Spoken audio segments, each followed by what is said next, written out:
2023년 12월 5일 오늘 새벽 말씀은 골로새서 2장 16절부터 23절까지의 말씀입니다.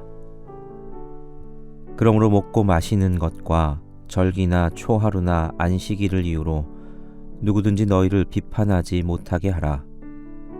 이것들은 장래의 일의 그림자이나 몸은 그리스도의 것이니라. 아무도 꾸며낸 겸손과 천사 숭배를 이유로 너희를 정죄하지 못하게 하라. 그가 그 본 것에 의지하여 그 육신의 생각을 따라 헛되이 과장하고 머리를 붙들지 아니하는지라. 온몸이 머리로 말미암아 마디와 힘줄로 공급함을 받고 연합하여 하나님이 자라게 하심으로 자라느니라. 너희가 세상의 초등학문에서 그리스도와 함께 죽었거든 어찌하여 세상에 사는 것과 같이 규례에 순종하느냐. 곧 붙잡지도 말고 맛보지도 말고 만지지도 말라 하는 것이니 이 모든 것은 한때 쓰이고는 없어지리라. 사람의 명령과 가르침을 따르느냐. 이런 것들은 자의적 숭배와 겸손과 몸을 괴롭게 하는 데는 지혜 있는 모양이나 오직 육체 따르는 것을 금하는 데는 조금도 유익이 없느니라. 하나님을 믿는다는 것, 그건 우리 삶의 모든 게 바뀌는 전인격적인 변화지요. 그래서 하나님을 믿는다는 게 뭐냐라고 말하면 뭐라고 한마디로 딱 말하기는 좀 어렵습니다. 그럼에도 하나님을 믿는다는 것을 규정할 때 저는 이런 식으로도 규정할 수 있지 않을까 싶은데 기준을 다시 세우는 것. 하나님을 믿는다는 건 내 기준을 다시 세우는 것이다 라고 정의할 수 있을 것 같습니다. 죄인이었던 우리가 세상의 기준을 가지고 살다가 하나님을 인격적으로 만나고 하나님을 우리 왕으로 모시는 순간 우리는 지금까지 우리가 살던 세상의 기준이 아닌 다른 기준, 즉 하나님의 기준으로 우리의 기준을 다시 세우게 됩니다. 출애굽기를 보면 그런 과정들이 잘 나타나 있습니다. 하나님께서 애굽에서 노예 생활로 어려움을 겪던 이스라엘 백성들을 구원해 내십니다. 그리고 홍해를 건너게 하신 후에 시내산에 이르렀을 때 그들에게 율법을 주시죠. 하나님께서 애굽에 살던 것과는 다른 새로운 기준을 주시는 사건입니다. 그동안 애굽의 노예로 있으면서 젖어 있던 애굽의 기준, 세상의 기준이 아니라 하나님 백성이라면 하나님의 기준을 따라야 한다라고 주신 게 율법인 거지요. 음식법, 정결법, 제사법 여러 가지 기준을 하나님이 주셨습니다. 그러므로 율법은 새롭게 주어진 선한 기준입니다. 그 율법을 잘 지키면 하나님께서는 복 주시고 하나님 백성으로 인정해 주십니다. 그런데 문제는 세상의 기준에 너무 익숙해져 있던 이스라엘로서는 그 율법을 제대로 지킬 수 없다는 것이었습니다. 율법은 그들에게 너무 무거운 기준이었죠. 그만큼 그들은 세상의 기준에 익숙해 있었기에, 즉 그들의 삶이 얼마나 심각한 죄인인지를 그들이 몰랐기에 이 모든 것들이 그들에게는 무거운 짐이었고 또한 동시에 내가 이만큼 큰 죄인이었구나를 깨닫게 해주는 역할을 율법이 했습니다. 그리고 하나님은 그 모든 과정들을 통해서 이스라엘 백성들에게 또 한 가지를 깨닫게 해주고 싶으셨는데 결코 율법의 요구를 온전히 감당할 수 없는 그들에게 새로운 기준이 무언가 필요하다는 갈급함을 그들에게 일깨워주기를 원하셨지요. 그걸 바로 하나님은 새 언약이라고 부리는 예수 그리스도의 십자가와 부활로 말미암는 복음을 깨닫는 도구로 사용해 주셨습니다. 새 언약이란 건 그런 거지요. 옛 언약은, 구약은 율법입니다. 그런데 그 율법의 모든 것들은 새 언약의 그림자지요. 새 언약을 바라보게 하는 겁니다. 그리고 마침내 하나님은 죄를 가진 인간들, 그들에게 새 언약을 주셨습니다. 그래서 누구든지 예수 그리스도의 십자가와 부활 그 모든 사건을 통해 이루신 일들을 믿기만 하면 구원을 받게 되는 은혜의 복음, 이 새로운 기준이 주어졌습니다. 이 은혜의 복음은 무거운 기준에 눌려있던 이들을 해방시키는 감격적인 소식이었습니다. 그래서 이 신약 시대에 보면 이 복음이 유대 땅을 넘어서 온 이방 땅까지 전해졌지요. 그리고 그 복음이 전해진 곳에 교회가 세워졌습니다. 자, 그런데 그 은혜의 복음을 받아들여 교회가 세워진 곳곳마다 시간이 지나면서 문제가 생겼습니다. 자칭 선생이라고 하는 자들이 은혜의 복음이라는 이 새롭게 주어진 기준이 아닌 다른 복음, 거짓 가르침을 교회에 퍼뜨리기 시작한 겁니다.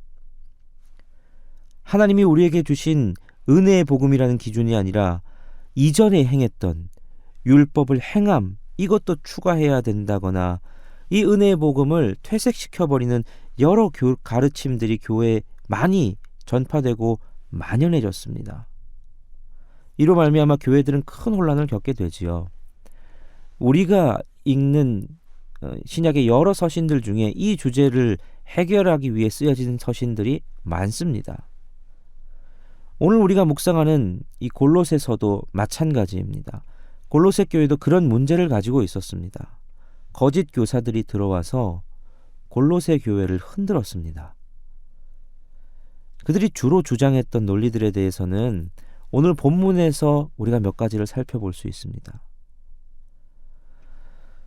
자, 첫째로 그들은 율법주의에 빠져 있는 사람들이었습니다. 16절에 보면 그러므로 먹고 마시는 것과 절기나 초하루나 안식일을 이유로 누구든지 너희를 비판하지 못하게 하라 라고 바울이 권면합니다. 그러니까 골로새 교회를 위협하는 거짓 교사들이 교인들을 향해서 너희 먹고 마시는 것 그리고 절기를 지키는 것 이런 것들을 가지고 트집 잡았다는 거지요.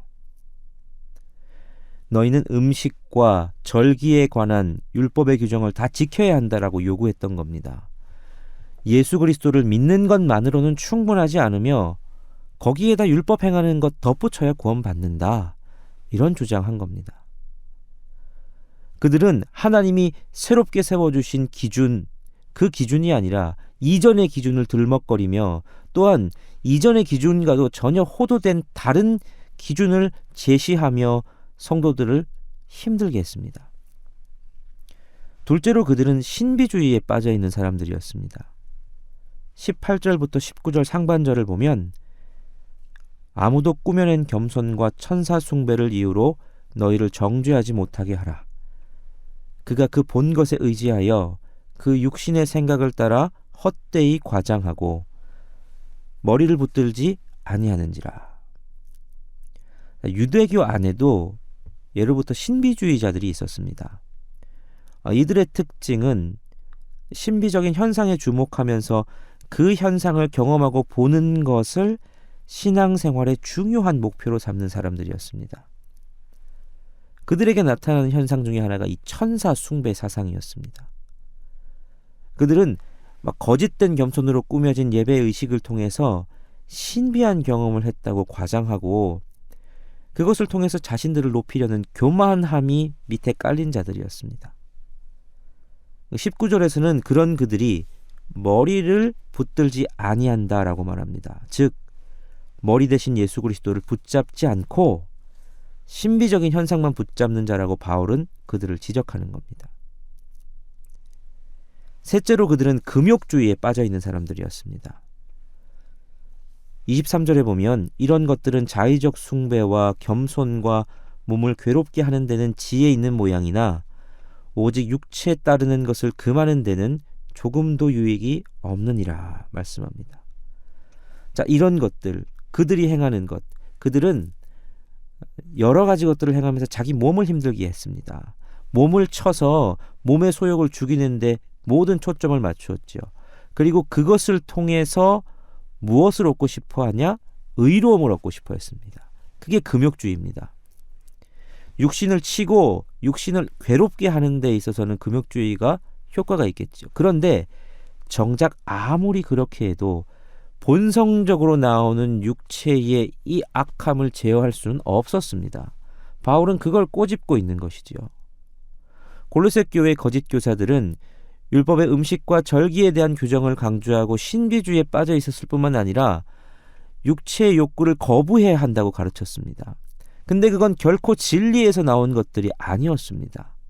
그래서 바울은 20절에서 너희가 세상의 초등학문에서 그리스도와 함께 죽었거든 어찌하여 세상에 사는 것과 같이 규례에 순종하느냐라고 한탄합니다. 육신의 절제가 잘못된 것만은 아니죠. 하지만 그 육신의 절제가 예수 그리스도의 자리마저 빼앗는다면, 그 절제로 인해서 무언가 내가 의로워질 수 있다고 생각한다면 그건 진리를 따르는 것이 아닙니다. 우리는 육체의 절제든 무엇이든 그걸 통해서 더 예수 그리스도께 집중할 수 있어야 하는 것이지요. 골로새 교회를 어지럽게 했던 이단의 가르침은 근본적으로 보면 진리라는 기준에서 출발한 것이 아니라 자기들의 생각, 즉 자기 소견에 옳은 대로 생각하는 데서 나온 것들이었습니다. 사실 이런 잘못된 생각들이 초대교회 당시에만 머물러 있는 건 아니지요. 역사 속에서 끊임없이 계속 반복되어져 왔습니다. 오늘 우리 속에서도 이 경험하고 있는 일들입니다. 하나님의 말씀의 기준이 아니라 하나님의 말씀에 무엇인가를 보태고 뺨을 통해 자기 생각을 합리화하려는 유혹을 우리는 늘 받습니다. 오늘날 교회를 어지럽게 하는 이단들의 행동도 이런 것들이지요. 그런데 이단만 그런 거 아닙니다. 우리 각 사람이 신앙생활하면서 이런 일을 저지를 때가 얼마나 많은지 모릅니다.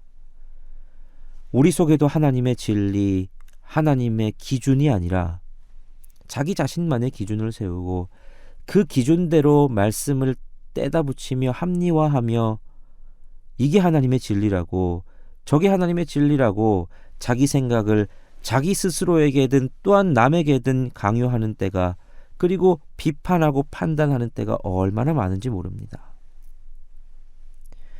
여러분, 결국 신앙생활은 그래서 우리의 기준을 끊임없이 점검해서 나의 기준은 버리고 하나님의 기준을 세워가는 삶의 여정이라 할 수 있는 겁니다. 오늘도 말씀의 거울에 우리를 비춰보며 이 작업을 해나가는 하루가 될 수 있기를 바랍니다. 내 생각과 내 뜻, 내 고집은 내려놓고 하나님의 기준이 무엇인지 깨닫게 해달라 기도하며 겸손히 주님과 동행하는 하루 되시기를 간절히 바랍니다. 함께 기도하시겠습니다. 진리이신 하나님, 하나님이 기준이시고 하나님만이 옳은 분이심을 우리가 다시 고백합니다. 때로는 내 안에 자아가 벌떡벌떡 살아서 하나님의 기준이 아닌 내 기준으로 판단하고 행동했던 우리들의 모습이 있었음을 고백하며 회개합니다. 주님, 나는 죽고 예수 그리스도가 내 안에 사시는 이 싸움을 계속 싸워갈 수 있도록 힘 주옵소서. 내가 늘 옳다는 교만에 빠지지 않게 하시고 말씀의 거울에 늘 자신을 비추어 나를 점검할 수 있는 지혜와 성실함이 있는 인생 되게 하여 주옵소서. 날씨가 갈수록 추워집니다. 우리의 건강과 안전도 주님이 지키실 줄 믿으며 예수 그리스도 이름으로 기도하옵나이다. 아멘.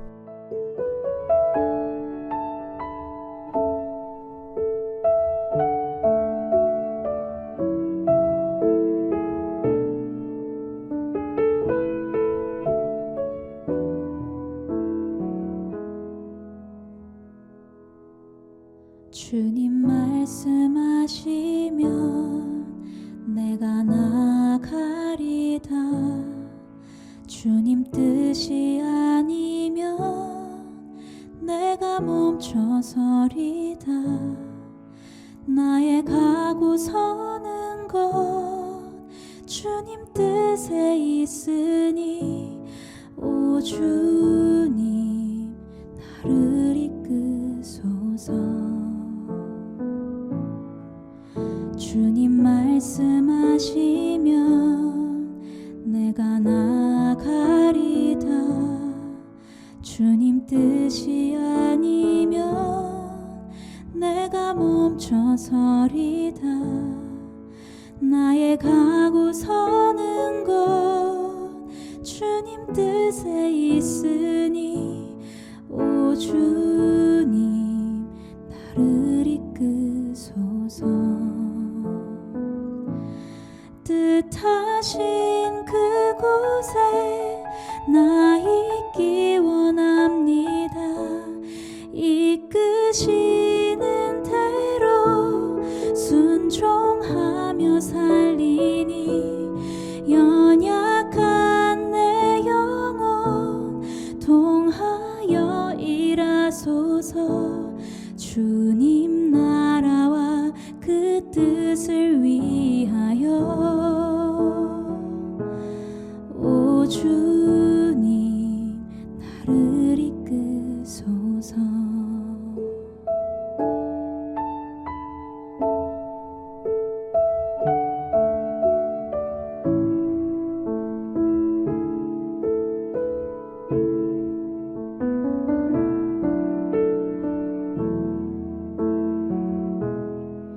주님 말씀하시면 내가 나가리다. 주님 뜻이 아니면 내가 멈춰서리다. 나의 가고 서는 것 주님 뜻에 있으니 오 주님 나를 이끄소서. 뜻하신 그곳에 나 있기 원합니다. 이끄시는 대로 순종하며 살리니 연약한 내 영혼 통하여 일하소서. 주님 나라와 그 뜻을 위하여 뜻하신 그곳에 나 있기 원합니다. 이끄시는 대로 순종하며 살리니 연약한 내 영혼 통하여 일하소서. 주님 나라와 그 뜻을 위하여 오 주님 나를 이끄소서. 오 주님 나를 이끄소서. 오 주님 나를 이끄소서.